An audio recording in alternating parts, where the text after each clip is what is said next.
que vous sachiez qu'à chaque fois que je fais une vidéo, je suis trop contente. Voilà, c'était juste partage, un partage.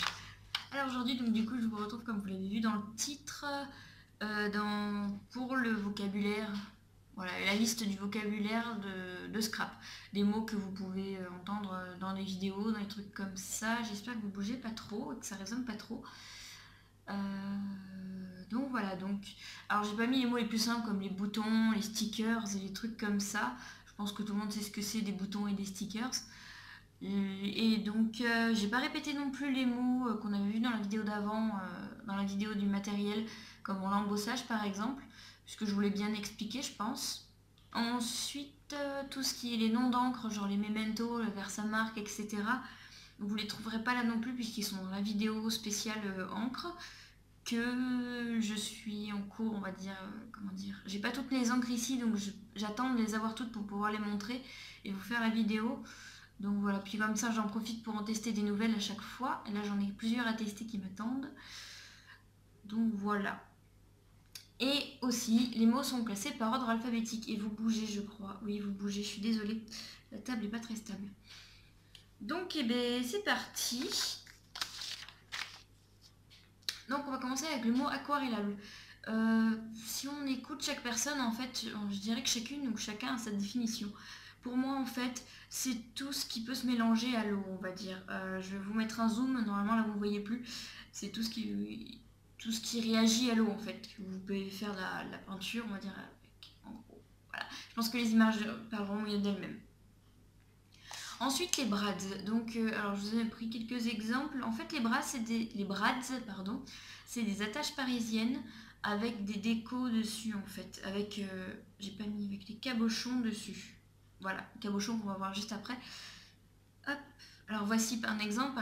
Donc vous voyez, c'est à l'envers, je crois. Vous avez des exemples. Je vais vous mettre le deuxième. Voilà. Par exemple, donc là c'est deux motifs. Et en fait, c'est avec les mêmes attaches que les attaches parisiennes. Voilà. Donc voici. Donc ça, ce sont des brads. Les attaches parisiennes, c'est autre chose. C'est ce qu'on connaît avec, vous savez, la tête toute ronde et puis l'attache comme ça classique. Voilà. On peut appeler ça les attaches parisiennes, mais bon, ce sera moins compréhensible, on va dire. Donc ensuite, j'ai dit les cabochons. Donc les cabochons, en fait, ça ressemble un peu à ça.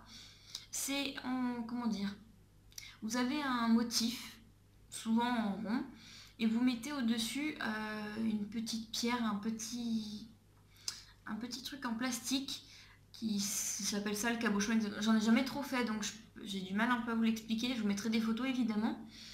Et donc ça ressemble aux billes plates, je sais pas si vous voyez, aux billes plates, c'est tout transparent et ça fait un effet en fait avec le dessin qui est dessous.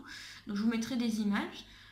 Et du coup oui, ça fait un peu penser à ça, sauf que là c'est beaucoup plus épais, vous voyez là ça dépasse pas trop. Donc voilà.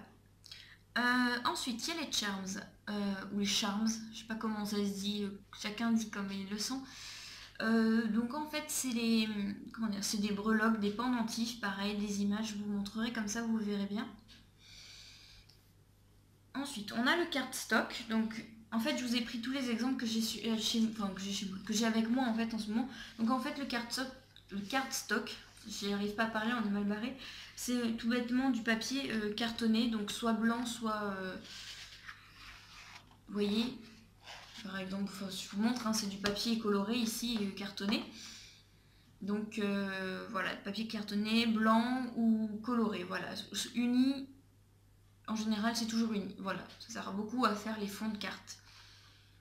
Donc voilà. Oups. Ensuite, qu'est-ce qu'on a? On a la colorisation. Donc la colorisation, j'ai hésité à le mettre parce que je me suis dit que c'était un mot un peu simple, mais finalement on l'utilise pas tout le temps, donc au cas où. Donc en fait c'est finalement, pour le dire grossièrement, c'est colorier, en gros, mettre en couleur, etc. Souvent dans les tampons ou si vous dessinez, mettre en couleur vos dessins. Après la colorisation, la crop, je vous mettrai des photos aussi. Parce que donc les crops, en fait, finalement, c'est des rassemblements, c'est compliqué, des rassemblements de scrapeuses qui vont faire un même projet, en fait. Comment dire?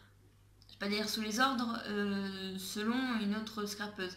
Je vais vous montrer des exemples, en fait j'en ai fait une en début novembre, c'était une crop avec Anna Bondu, et du coup je vous montre à peu près ce qu'on a fait. Donc en fait, pour vous expliquer comment ça s'est passé, on avait amené on a amené un peu de notre matériel, elle avait tout ce qu'il fallait, elle nous a amené et laissé tout ce qu'il fallait pour faire les albums.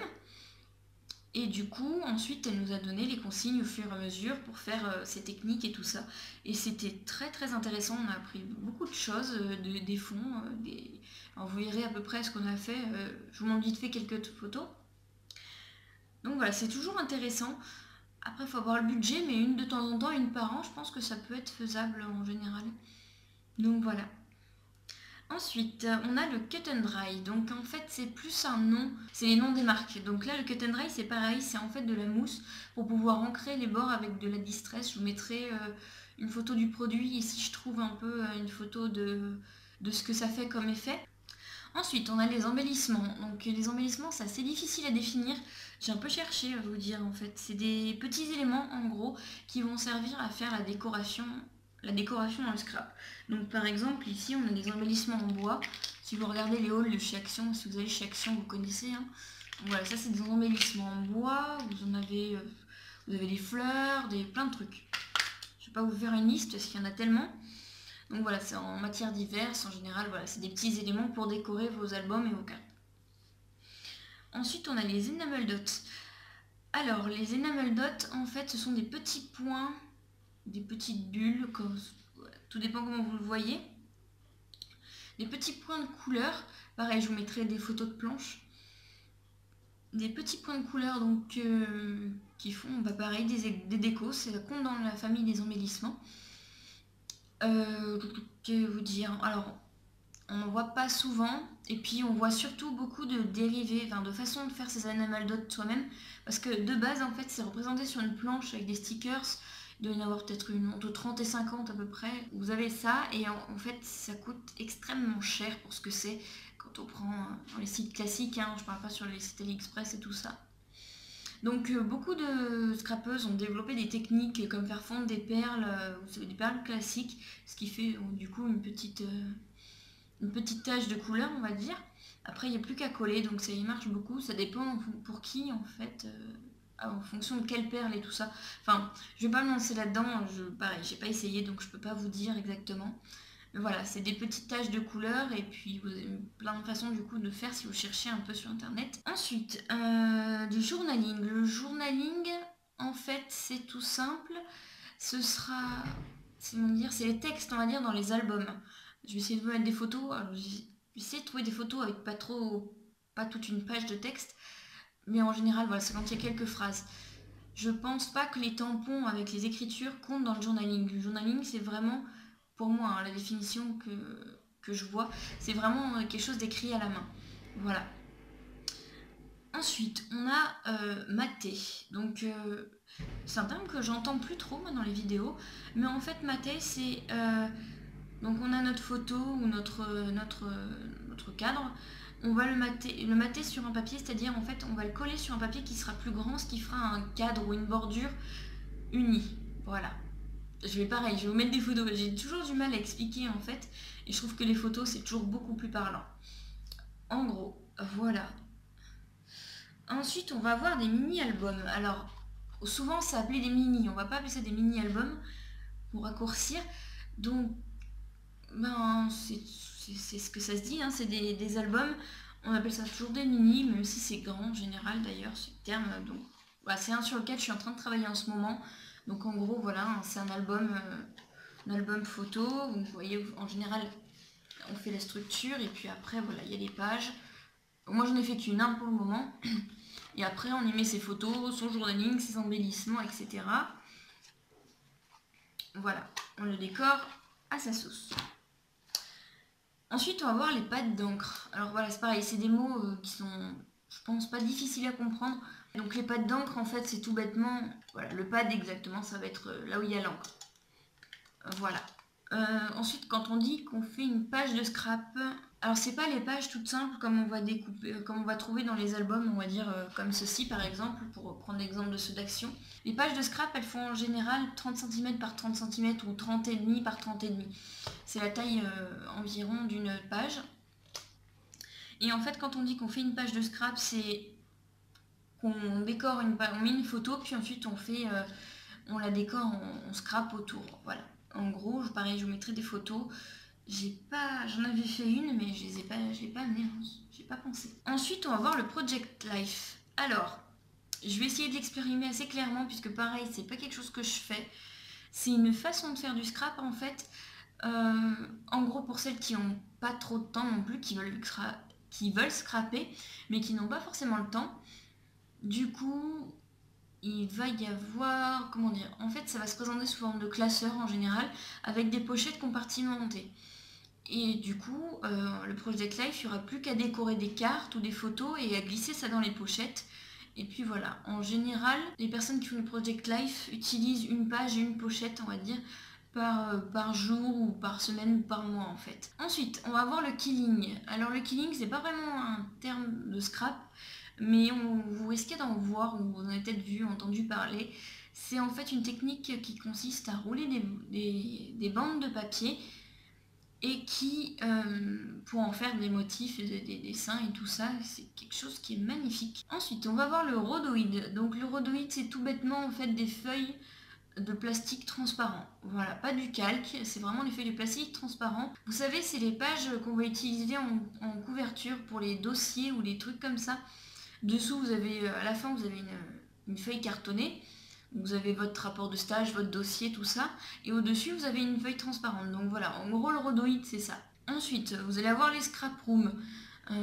Pareil, je pense un terme assez simple à comprendre. C'est tout bêtement une pièce qui est dédiée au scrap ou au loisir créatif. Il y a une bonne poignée de vidéos comme ça sur internet si vous voulez voir, et je trouve que c'est toujours intéressant de voir comment les autres fonctionnent, comment elles sont organisées, comment leur rangement, etc. Ensuite, vous allez avoir shabby ou shabby chic. C'est un style de scrap, voilà, tout bêtement. Donc je vous mets des photos parce que je maîtrise pas bien non plus, donc c'est un peu vintage, il me semble. C'est un style vintage, mais c'est pas vintage, enfin c'est pas le style vintage. Je vous mets les photos, elles parleront mieux, elles vous expliqueront mieux que moi. Ensuite, on va avoir les shaker box. Donc les shaker box, en fait, c'est des petites, comment dire, des petites fenêtres qu'on fait dans des pages ou dans des cartes souvent pour y glisser des sequins, des perles, etc. Donc voici, j'en ai fait une. En fait, pas attention, il y a une tache de café. Mais voilà, en gros, voilà, vous avez un espace entre ici et derrière. Et là, voilà, j'ai collé une feuille, ce qu'on va appeler du rhodoïde. En fait, exactement, moi, c'est des chutes de papier, de plastifieuse, en fait. Voilà, c'est un papier qui a été plastifié, ça, c'est des chutes. Donc, vous voyez, en fait, c'est une petite fenêtre qu'on va créer, où à l'intérieur, on va y glisser des... bon, ici, il y a des micro-billes et des paillettes, en fait. Donc, hop, voilà. J'essaye de vous montrer à peu près, je pense que vous voyez bouger. Donc, sur les trois, c'est pareil. Voilà, je pense qu'on a bien vu, là. Donc, voilà, ça, c'est une shaker box. Ça s'appelle comme ça, et je trouve que ça a toujours un effet super classe. Ensuite, on va voir les sketchs. Les sketchs, donc rien à voir avec les sketchs sur scène, les sketchs d'humour, etc. C'est en fait, comment dire, un modèle souvent en noir et blanc, de pages, de cartes, etc. C'est souvent sur les pages d'ailleurs. Voilà, c'est un modèle, pareil, je vous en mets quelques-uns pour que vous ayez une idée à quoi ça ressemble. Ensuite, on va voir les tags. Donc en fait, les tags, on peut appeler ça grossièrement une étiquette. Enfin, c'est le seul mot synonyme que j'ai trouvé. Voilà, donc voilà un tag, vous avez le trou ici, mais vous avez peut-être vu. Voilà, vous en avez un ici en forme de liège, où ici j'ai glissé une ficelle. On va y venir sur cette ficelle d'ailleurs. Donc voilà, en gros voilà, ça c'est un tag. Il y en a qui font des tags, qui les décorent aussi, qui partent d'un truc vierge comme ça, et qui en font toute une décoration. Il nous reste 2 mots. On arrive déjà à la fin, c'est bien, vu une vingtaine de minutes. Ensuite, donc on va voir le tapis téflon. Donc en gros, le tapis téflon, c'est si vous faites de la cuisine, ou si vous en avez peut-être en cuisine, Je crois que la fonction première c'est utilisé en cuisine. Exactement pourquoi, je crois que c'est dans les fours. Donc le tapis Téflon en fait c'est un tapis qui va être en général en format A3 en scrap, qui va être sur une surface très lisse. Ce qui fait que vous allez pouvoir travailler si vous patouillez, en fait si vous utilisez plusieurs trucs comme de la pâte de structure, etc. Ou même les encres, vous allez pouvoir les mettre directement sur le tapis et ça ne va pas accrocher. Voilà, donc vous pouvez faire ce que vous voulez. Après un coup d'éponge en gros et c'est reparti comme au premier jour. Et ensuite on va voir la twine qui en fait, j'espère que ça va pas faire trop de bruit, qui est en fait voilà ce genre de cordelette. Je vous le montre un peu plus près ici, donc vous voyez, hop, c'est la même. Hein. L'avantage du mini album c'est qu'il y a pas mal de trucs dessus. Vous voyez, vous en avez un peu ici aussi. Voilà. Donc c'est tout. On a déjà fait le tour et du coup je vous laisse et je vous dis à une prochaine vidéo. Bye.